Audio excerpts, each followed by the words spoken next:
السلام علیکم ورحمۃ اللہ وبرکاتہ۔ نحمده ونصلي على رسوله الكريم، اما بعد فاعوذ باللہ من الشیطان الرجیم، بسم اللہ الرحمن الرحیم۔ الذين ان مكناهم في الارض اقاموا الصلاة وآتوا الزکاة وامروا بالمعروف ونهوا عن المنکر وللہ عاقبۃ الامور۔ صدق اللہ العظیم۔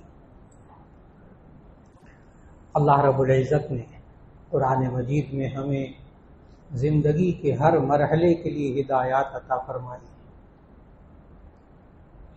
یہاں تک کہ اللہ تعالیٰ انسان کو اپنا وطن دے، اپنا ملک دے، اپنی سرزمین دے اس انسان کو کیا کرنا چاہیے، یہ ہدایات بھی اللہ نے قرآن مجید میں دی۔ ابھی سورۃ الحج 17واں پارہ ہے، سورۃ الحج کی آیت نمبر 41 کی اللہ نے توفیق عطا فرمائی۔ اس میں اللہ تعالیٰ نے ہمیں اصول بتائے کہ اللہ اس انسان کو اگر وطن دے، زمین میں ٹھکانہ دے، حکومت دے، اقتدار دے، اختیارات دے، تو اس انسان کو کیا کرنا چاہیے۔ اور ذہن میں رکھیے گا کہ یہ خالق نے بتایا ہے۔ اپنی رائے کوئی انسان، کوئی مفکر، کوئی سوچ کر اپنی رائے دے، وہ بھی بہت اچھی رائے ہوتی ہے، بڑی قابل قدر ہوتی ہے، لیکن ممکن ہے وہ انسان اپنے ماحول کی سوچ سے بات کر رہا ہو، اپنے خیالات ظاہر کر رہا ہو، وہ ایک ملک کے لیے بہتر ہوں، ایک وطن کے لیے بہتر ہوں، دوسرے ملکوں کے لیے ممکن ہے وہ ناقابل عمل ہوں، لیکن قرآن تو پوری دنیا کے انسانوں کے لیے ہے، ہر وطن کے لیے، ہر قوم کے لیے۔ اس لیے اللہ نے جو اس میں ہدایات دی وہ بھی ایسی ہیں، ہر رنگ اور نسل، کوئی زبان بولنے والا، کسی خطے کا رہنے والا، ہر ایک کے لیے مختصر سی 4 ہدایات دی، کوئی لمبی فہرست بھی نہیں ہے کہ اللہ وطن دے تو ہمیں 4 کام کرنے چاہیے۔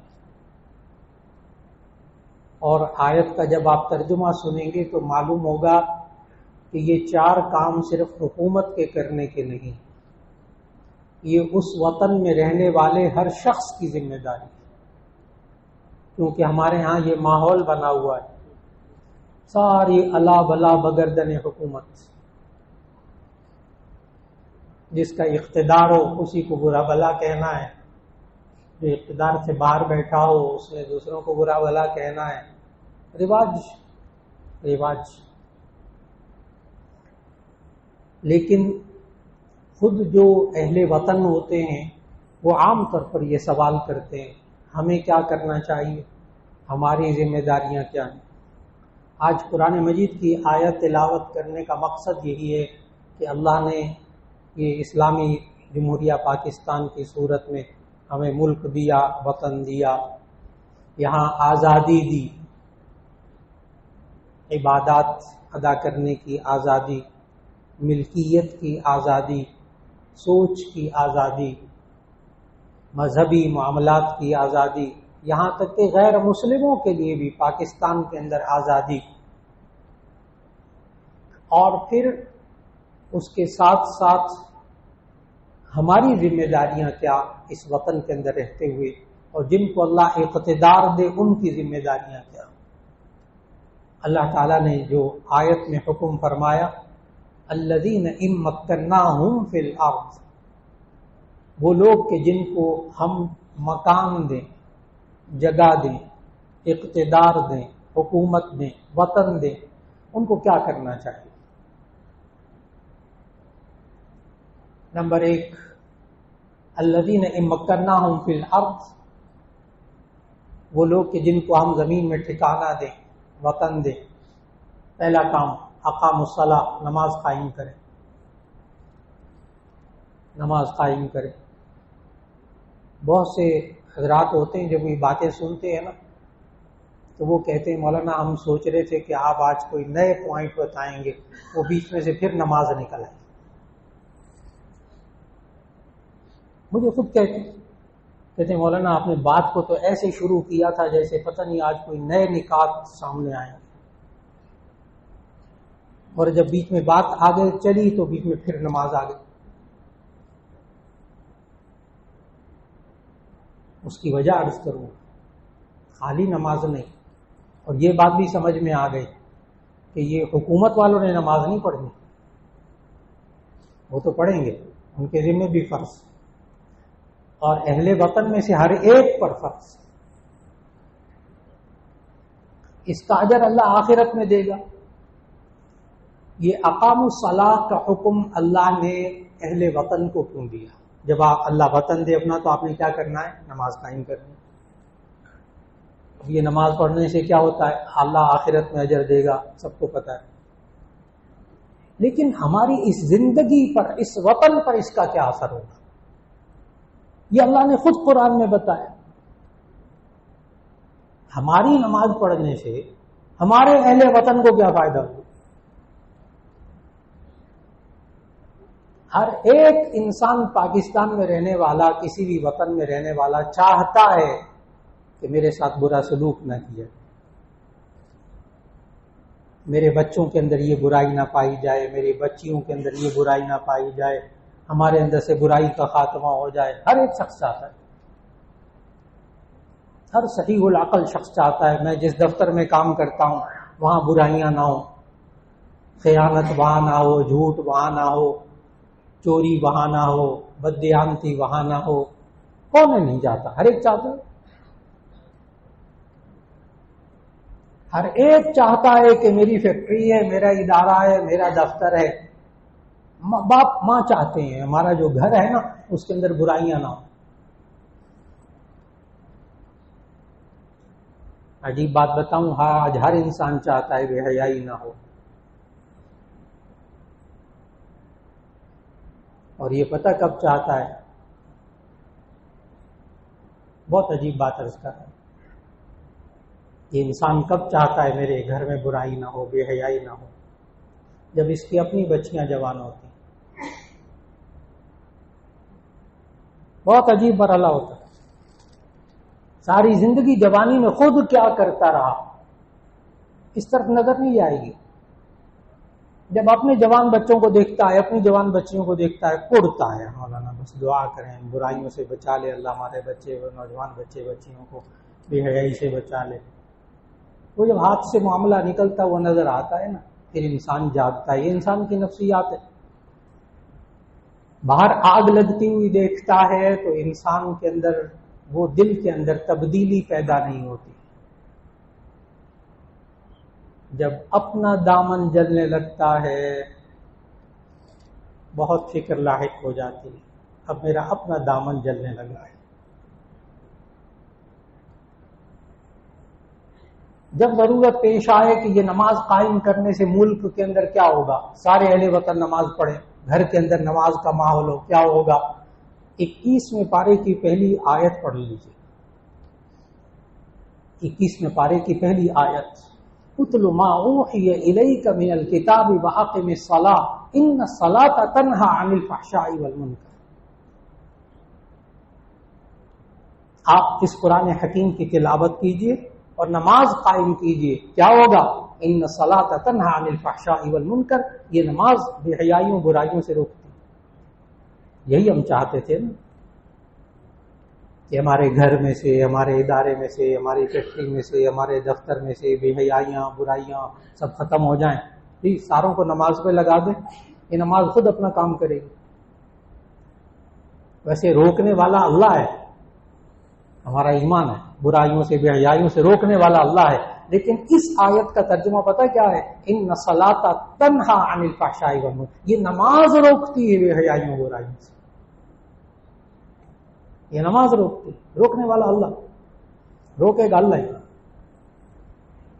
لیکن اللہ نماز کے ذریعے رکوائے گا۔ جہاں ماحول ہوگا وہاں اس کاروبار میں جھوٹ بولنے والے نہیں ہوں گے، اس کاروبار میں بددیانتی کرنے والے نہیں ہوں گے انشاءاللہ. نماز اثر کرے گی اپنا. نماز بے حیائیوں برائیوں سے روکتی. بعض حضرات نے کہا، مجھے کہا براہ راست کہا، مولانا آپ نے بڑا زور لگایا تھا نماز بے حیائیوں برائیوں سے روکتی ہے، مجھے تو نہیں روکتی. میں نے کہا شکر ہے کسی اور کا نام نہیں لیا، کیونکہ یہاں ہمارے یہاں یہ بھی بڑی مصیبت ہے. اور دیکھو نا فلاں نمازی ہے وہ یہ کرتوتے کرتا پھرتا ہے، یہ ہمارا معمول. لیکن اس نے بڑی عجیب بات کہہ دی کہ میں نماز پڑھتا ہوں پابندی سے، لیکن نماز مجھے نہیں روکتی بے حیائیوں برائیوں سے. میں نے کہا بہت اچھا. وہ صاحب عصر کی نماز پڑھ کر آئے تھے میرے پاس. میں نے کہا آج آپ نے عصر کی نماز پڑھی؟ کہنے کہ جی عصر کی نماز پڑھ کر آیا. میں نے کہا ابھی آپ نے وضو کیا اور عصر کی نماز پڑھی، تو یہ عصر کی نماز کے دوران آپ نے کتنے بے حیائی کے کام اور فحاشی کے کام اور بے حیائی اور برے کام کتنے کیے نماز پڑھنے کے دوران؟ کہنے کہ نہیں بالکل نہیں، ایک نہیں کیے. وہ ہم بالکل غلط. میں نے کہا اتنی دیر تو نماز نے روک لیا، ماننا پڑے. جب اللہ کہہ رہا ہے کہ نماز بے حیائیوں برائیوں سے روکتی ہے، تو اللہ نے قرآن میں یہ بھی کہا ہے من اصدق من اللہ قیلا، اللہ سے زیادہ کون سچی بات کہہ سکتا ہے. جب اللہ نے کہا روکتی ہے تو یہ روکتی ہے. لاکھ کہے یہ انسان مجھے نہیں روکتی، ایسی خام خام نہیں روکتی. جتنی دیر نماز پڑھی اتنی دیر روکا ہے.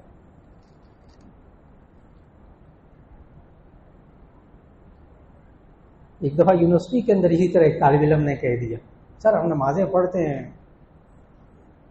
یہ نمازیں ہمیں برائیوں سے نہیں روکتی. وہاں بھی یہ موضوع ایک دفعہ چلا تو لڑکوں نے سوال کر دیا. ویسے بھی تکلف ہوتے ہیں کالج یونیورسٹی کے لڑکے، جامعہ شفیع کے بیچارے تو اس قسم کے سوال ہی نہیں کرتے کہ ہمیں تو نہیں روکتی. میں نے کہا اچھا، میں نے کہا تم نماز پڑھتے ہو؟ نوجوان لڑکا بھی ایسی کا تھا. میں نے کہا نماز پڑھتے ہو؟ کہ جی نماز پڑھتا ہوں. میں نے کہا اگر تم 5 وقت نماز مسجد میں پڑھتے ہو اپنے محلے کی، گارنٹی ہے اس بات کی کہ تم صبح لڑکیاں جب جاتی ہیں کالج تم اس بس اسٹاپ پہ کھڑے نہیں ہو سکتے، سوال ہی پیدا نہیں ہوتا. دعویٰ ہے میرا. 5 وقت محلے کی مسجد میں نماز پڑھنے والا لڑکا صبح سویرے کالج جانے والی لڑکیوں کے انتظار میں بس اسٹاپ پہ کھڑا نہیں ہوگا. کر کے دیکھیں کہیں اور کھڑا ہو جائے، وہاں نہیں کھڑا ہوگا، سوال ہی پیدا نہیں. کہنے کا بالکل یہ تو ہے جی، وہاں میں بالکل اور لڑکے کھڑے ہوتے میں نہیں کھڑا ہوتا، سو کھڑے ہو نہیں سکتے. میں نے کہا اچھا دیکھو تم نماز پڑھنے کے بعد 5 وقت نماز پڑھنے کے بعد نکلتے ہو، مجھے بتاؤ کہ آدھے گھنٹے تک کم از کم 15-20 منٹ نماز پڑھنے کے بعد گھر جاتے ہو، کسی کا گریبان پکڑا، کسی کو مکے لگائے، کسی کو گالیاں نکالی، کچھ پورا مہینہ پیچھے یاد کرو. کہنے کے بالکل نہیں. میں نے کہا نماز نے بچایا.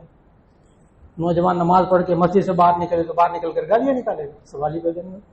باہر نکل کر گریبان پکڑ کر مکے مارے گا، سوال ہی پیدا نہیں ہوتا. نماز اپنا اثر کرتی ہے جناب، نماز اثر کرتی ہے. ان الصلاۃ تنہی عن الفحشاء. یہ خالق ہمیں طریقہ بتا رہا ہے بے حیائیوں برائیوں سے کیسے بچا جا سکتا. گھر میں نماز کا ماحول بنا لے. 5 وقت ماں نماز پڑھتی ہو، 5 وقت باپ نماز پڑھتا ہو. کم از کم ان اوقات میں بے حیائی کے کام گھر میں نہیں ہوں گے اور اس کے آگے پیچھے بھی نہیں ہوں گے. انشاءاللہ فرق پڑے گا. یہ خالق نے کہا. تو صرف حکومت نے کام نہیں کرنا، پھر دوہراؤں گا، صرف حکومت نے کام نہیں کرنے. یہ والے 4 کام جو اللہ نے بتائے یہ انسانوں نے کرنے، اہل وطن نے کرنے، اور آسان کام ہے، کوئی مشکل نہیں. 5 وقت نماز. نمبر 2 اقاموا الصلاۃ وآتوا الزکاۃ الذین ان مکناہم فی الارض. جب اللہ زمین میں حکومت دے، اقتدار دے، وطن دے، تو سب لوگوں نے کیا کرنا ہے؟ اقاموا الصلاۃ وآتوا الزکاۃ. زکوٰۃ ادا کرنی. ہر ایک نے نہیں کرنی. صاحب نصاب نے کرنی. زکوٰۃ ادا کرنے سے کیا ہوگا؟ نبی صلی اللہ علیہ وسلم نے مدینہ میں اسلامی ریاست قائم کی اور زکوٰۃ کو فرض کیا. نبی صلی اللہ علیہ وسلم کے وصال کے بعد لوگوں نے زکوٰۃ دینا بند کر دی. حضرت ابوبکر رضی اللہ تعالیٰ عنہ خلیفہ بنے. حضرت ابوبکر صدیق رضی اللہ تعالیٰ عنہ کو لوگوں نے کہا بس ہم نبی کو زکوٰۃ دیتے تھے، آپ کو نہیں دیں گے. حضرت ابوبکر صدیق رضی اللہ تعالیٰ عنہ نے جنگ کا اعلان کیا اور کہا کہ اگر کوئی اونٹ کی ایک رسی بھی زکوٰۃ میں دینے سے انکار کرے گا تو میرا اس سے اعلان ہے جنگ، اور جہاد شروع کر دیا۔ منکرین زکوٰۃ جو قبیلے تھے ان کے ساتھ جہاد کیے، صرف زکوٰۃ نہ دینے پر اتنی سختی۔ حضرت ابوبکر رضی اللہ تعالیٰ عنہ نے اتنی سختی کی زکوٰۃ لینے میں صاحب نصاب سے، ہر ایک سے نہیں، اور پھر جو مستحق تھے ان کو زکوٰۃ دی بیت المال میں سے۔ اگلا خلیفہ آ گئے حضرت عمر رضی اللہ تعالیٰ عنہ۔ حضرت عمر رضی اللہ تعالیٰ عنہ 22 لاکھ مربع میل پہ خلیفہ، کئی سلطنتیں،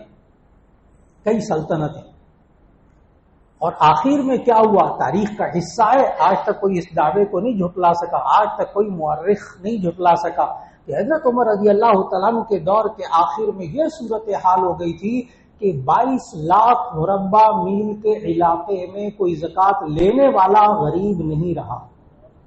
وہ زکوٰۃ باہر کے ملکوں میں مسلمانوں کو جاتی تھی۔ بہت بڑا دعویٰ ہے مورخین کا۔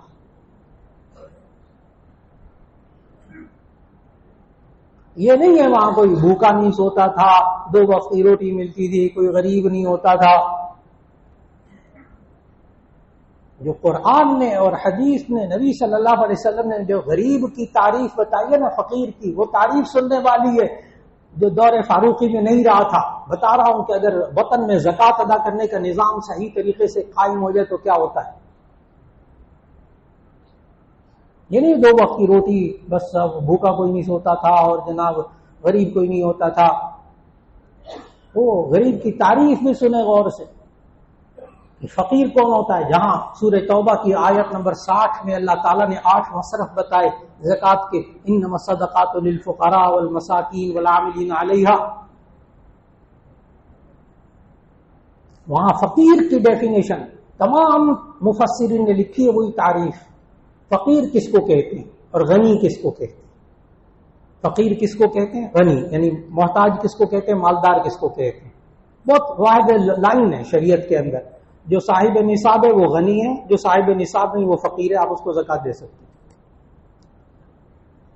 اب بات کو بڑی گہرائی سے سمجھنا ہے، یہ صاحب نصاب کون ہوتا ہے؟ نبی صلی اللہ علیہ وسلم نے بتایا جس کے پاس 52.5 تولہ چاندی۔ نبی صلی اللہ علیہ وسلم نے جامع ترمذی کی حدیث میں تولے نہیں بتائے، 200 درہم بتائے۔ 200 درہم، 1 درہم 3 گرام 62 ملی گرام چاندی کا، 612 گرام چاندی، جس کو آپ 52.5 تولہ کہتے ہیں۔ آج کا ریٹ چاندی کا 2800 روپیہ، آج کا چاندی کا ریٹ 2800 روپے۔ 52.5 تولہ چاندی بنے گی 1,47,000 روپے، 1,47,000 روپے، یعنی جس کے پاس 1,47,000 روپیہ بچت نہیں ہے اس کو اسلام کہتا ہے کہ یہ غریب ہے۔ خالی روٹی نہیں، 2 وقت کی روٹی نہیں،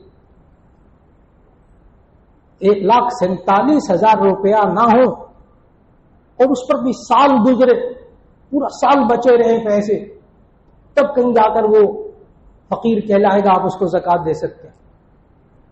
اس کا مطلب کیا ہوا کہ حضرت عمر فاروق رضی اللہ تعالیٰ عنہ کے دور میں 20 لاکھ مربع میل کے اندر، 20 لاکھ مربع میل کے اندر ہر بندہ اس دور کے 1,47,000 روپے یعنی 200 درہم کا مالک ہوتا تھا۔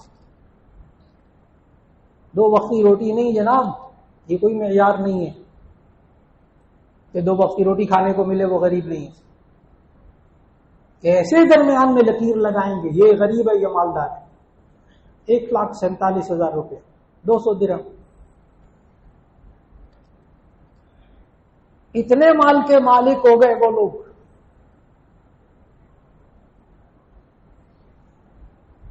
مولانا یہ تو اونٹوں کے دور کی بات تھی، آج کے دور کی بات کریں۔ کیا ممکن ہے پورے ملک میں غریب نہ رہے؟ کیسا ہم کر سکتے ہیں آج بھی؟ ایک سوال ہے۔ کیا آج بھی ایسا ہو سکتا ہے؟ اس کا جواب بڑا دل کو سنبھال کے نا، دل کو سنبھال کے، دل کو بڑا کر کے حوصلے کے ساتھ جواب سننا ہوگا۔ کافروں نے اپنے ملک میں تو کر لیا ہے، کافروں نے تو اپنے ملک میں آج کر لیا ہے۔ نام بھی لے لوں ملک کا تو کوئی حرج نہیں، ایک آدھ کا لے لیتا۔ سکنڈینیوین ممالک میں ناروے، جو کچھ خاکے شائع ہو رہے ہیں، فلاں ہو رہا ہے، یہ ہو رہا ہے، وہ ہو رہا ہے، سب ایک طرف بات ہے، جو موضوع ہے اس طرف۔ ناروے، اس وقت نارویجین جو مسلمان وہاں رہتے ہیں ان سے آپ خود پوچھئے، ناروے کا مسلمان ناروے میں رہتا ہو، ناروے کا شناختی کارڈ اس کے پاس ہو، وہ اپنی زکوٰۃ اپنے ملک سے باہر نکال رہا ہے۔ اور غیر سیاسی بات، سیاست موضوع نہیں رہتا میرا، جس وقت عراق نے کویت پر حملہ کیا تھا، جو صاحبان بزرگ یہاں موجود ہیں، گہری نظر رکھتے ہیں، مطالعہ رکھتے ہیں، انہیں معلوم ہے کہ جس وقت عراق نے کویت پر حملہ کیا تھا، اس وقت کویت کے اندر کوئی بھی شخص، مسلمانوں کی تعداد بہت بڑی، مسلمان ملک کویت، ایک شخص بھی زکوٰۃ لینے والا کویت میں نہیں تھا۔ بہت اچھی طرح عرض کر رہا ہوں کہ کویت کے اندر ایک اور نازک مسئلہ، کویت کے اندر جس وقت عراق نے حملہ کیا، اس وقت کویت کا ایک باشندہ اپنے ملک میں ٹیکس نہیں دیتا تھا، ٹیکس فری اسٹیٹ کویت، اور وہ یہ ملک تھا اس وقت، ہمارے ہاں تو اب پتہ اب بھی تصور نہیں ہے، وہاں کال فری اسٹیٹ تھا، ٹیلی فون کا بل ہی نہیں ہوتا، مفت کال، مواصلات مفت۔ جس وقت حملہ ہوا، آپ سمجھ گئے حملہ کیوں ہوا، یہ مسلمان طاقتور کیوں ہو رہا ہے، اس کو ختم کر، ساری بات یہ۔ تو کافر ملک ناروے اپنے ملک کے اندر سے غربت آج ختم کر چکا۔ غربت کا معنی جو اسلام نے غربت کا معیار قائم کیا، کون فقیر، اور اس کافر اسٹیٹ کے اندر چند مسلمان رہتے ہیں اور وہ پارلیمنٹ میں بیٹھے ہوئے ہیں، چند مسلمان پارلیمنٹیرین ہیں، پہنچے ہوئے ہیں وہاں اسمبلی میں، اور اس وقت ناروے کی پارلیمنٹ کی دیوار پہ، اندر دیوار پہ، وہاں نماز بھی پڑھی، وہ بھی کیا، سب کچھ بیان بھی ہوا، وہاں اس کی دیوار پر لکھا ہے نارویجین زبان میں، وی فالو عمر ویلفیئر لا، وی فالو عمر ویلفیئر لا، ہم عمر کے ویلفیئر قوانین پر عمل کرتے ہیں۔ کیسے غربت ختم ہوگی؟ اونٹوں کے دور کی بات نہیں کر رہا، میں نے ایک مسلمان ملک کی مثال دی اور ایک کافر ملک کی مثال دی۔ آتم الزکوٰۃ 2.5% زکوٰۃ ادا کر رہا، کیوں کریں سارے یہ سارے مل کر کام؟ یہ حکومت نہیں، ہر ایک اہل وطن زکوٰۃ ادا کرے، یہ دوسرا کام بھی سب کا ہے۔ الحمدللہ میرے سامنے ایسے خاندان موجود ہیں، اس لاہور کے اندر، پاکستان کے اندر بھی ایسے خاندان موجود ہیں جنہوں نے اپنے خاندان کی زکوٰۃ، صرف اپنے خاندان کی زکوٰۃ کو ایک جگہ رکھ کر مل کر مشورے سے تقسیم کیا، اور آج ان کا دعویٰ ہے ہمارے پورے خاندان میں کوئی شخص غریب نہیں ہے، کوئی شخص غریب نہیں ہے، کوئی بیوہ محتاج نہیں ہے، کوئی بے روزگار نہیں ہے، نوجوان بے روزگار نہیں، پورے خاندان میں۔ میرے سامنے اس وقت کئی خاندان ذہن میں نام، جگہ، سارے حالات موجود ہیں، صرف ایک خاندان نے محنت کی ہے نا، خاندان کے افراد نے، کہ ہم نے اپنے خاندان میں سے غربت کو ختم کرنا، ہاتھوں زکوٰۃ دے دو، کچھ نہیں کرنا پڑا سوائے زکوٰۃ کے۔ اور انہوں نے پتہ کیا کہا ہے، اب ہمارے خاندان سے باہر زکوٰۃ نکل رہی، دور فاروقی، وہ کہہ رہے ہیں اب ہمارے خاندان سے باہر زکوٰۃ دی جا رہی ہے، ہمارے خاندان میں زکوٰۃ لینے والا کوئی نہیں رہا۔ جب اللہ حکومت دے، اللہ وطن دے، تو کیا کام؟ نمبر 1 اقام الصلاۃ، نمبر 2 زکوٰۃ ادا کرنا، نمبر 3 امروا بالمعروف، نیکی کا حکم دو، نیکی کا حکم دو، خود بھی کرو، چاہو خود تو کرنا ہی ہے، نیکی کا حکم دو، وَنَهَوْا عَنِ الْمُنْكَرِ، اور بری باتوں سے لوگوں کو روکو۔ کیسے روکیں؟ کیسے روکیں؟ نبی صلی اللہ علیہ وسلم اس کا بھی طریقہ بتایا ہے۔ یہ نہی عن المنکر کیسے کریں؟ بعض لوگ ہوتے ہیں حدیث یہ آیت سنتے ہیں کہتے ہیں مولانا پھر ہم بھی ڈنڈا اٹھا لیں، میں نے کہا ڈنڈا نہیں اٹھانا، اس کا طریقہ بھی نبی صلی اللہ علیہ وسلم نے سمجھایا نا۔ نہی عن المنکر کے لیے بھی نبوی طریقہ، اپنے جذبات نہیں، اپنے جذبات نہیں، اپنی خواہشات، اپنا جذبہ، اپنا غصہ وہ سنبھال کے رکھیں، اس کو بھی، غصے کو بھی نبوی طریقے کے مطابق۔ برائی سے کیسے روکیں؟ کوئی بندہ جو اب طریقے نبی صلی اللہ علیہ وسلم نے بتائے، ایک بندہ نہیں کھڑا ہو کے کہہ سکتا کہ میں یہ نہیں کر سکتا، میں بے بس ہوں۔ نبی صلی اللہ علیہ وسلم نے فرمایا من رأى منکم منکرا فلیغیرہ بیدہ، جو شخص تم میں سے برائی دیکھے اسے چاہیے زور بازو سے روکے، فإن لم يستطع فبلسانہ، یہ نہیں کر سکتا تو زبان سے روک دے، بیٹا یہ نہ کرو، اور کچھ نہیں کہنا، بیٹا یہ نہ کرو، بیٹا یہ اچھی بات نہیں، یہ گناہ کی بات، زبان سے کہنا۔ یہ بھی نہیں کہہ سکتے وَمَن لَّمْ يَسْتَطِعْ فَبِقَلْبِهِ، یہ بھی نہیں کر سکتے، زبان سے بھی نہیں کہہ سکتے، ہاتھ سے بھی نہیں روک سکتے، فَبِقَلْبِهِ، دل سے اس برائی کو برا سمجھے۔ اب کوئی اٹھ کے کہہ دے مولانا میں تو دل سے بھی برا نہیں سمجھ سکتا، مجبور ہوں، اِنَّا لِلَّهِ وَإِنَّا إِلَيْهِ رَاجِعُونَ، دل سے برائی کو برا سمجھے، کیا مطلب؟ اس برائی میں خود شریک نہ ہو جائے، اچھا مہربانی کرے۔ دل سے برا سمجھنے سے کیا ہوگا؟ یہ انسان خود اس برے کام کو برا سمجھے گا تو شریک تو نہیں ہوگا بیچ میں، اور یہاں سے اصلاح شروع ہوگی، یہاں سے ملک بننے شروع ہوتے ہیں۔ آج جس ملک نے ترقی کی ہے نا، کافر ملک، دہریہ ملک، جس نے ترقی کی ہے آج امر بالمعروف اور نہی عن المنکر کے ذریعے، گھس جائیے ملکوں کے اندر، ان کے نظاموں میں گھس جائیں کہ وہ خود جس چیز کو برا سمجھتے ہیں اس کو روک کے دکھاتے ہیں، اور جس چیز کو اچھائی سمجھتے ہیں اس کو کروا کے دکھاتے ہیں۔ مانے کوئی ایئرپورٹ پہ یہاں سے روانہ ہونے کے بعد سے لے کر اس ملک میں اترنے تک ایسے بندے بن کے رہتے ہیں۔ میں نے کہا ایئرپورٹ سے اترنے سے لے کر واپسی تک ایسے بندے بن کے ان ملکوں میں رہتے ہیں۔ وہ امر بالمعروف، یعنی میں نے کیا کہا وہاں شراب نہیں ہے، زنا نہیں ہے، فلاں نہیں، میں نے کیا کہا جس چیز کو وہ اچھا سمجھتے ہیں اس پر وہ عمل کروا کے دکھاتے ہیں، اور جس چیز سے انہوں نے روکا ہے پھر روک کر دکھاتے ہیں۔ انصاف سب کے لیے، انصاف سب کے لیے، روک ٹوک سب کے لیے، سب بندہ بن کے رہتے ہیں۔ اللہ نے ہمیں پیارا وطن دیا، اللہ ہمیں اسلامی جمہوریہ پاکستان کے اندر ہر بندے کو اپنا کردار ادا کرنے کی توفیق دے، ہر بندے کو اقام الصلاۃ، نماز قائم کرنا، زکوٰۃ ادا کرنا، امر بالمعروف نہی عن المنکر، اللہ توفیق دے، اس ملک کی تقدیر سنور جائے گی انشاءاللہ۔ وآخر دعوانا ان الحمد للہ رب العالمین۔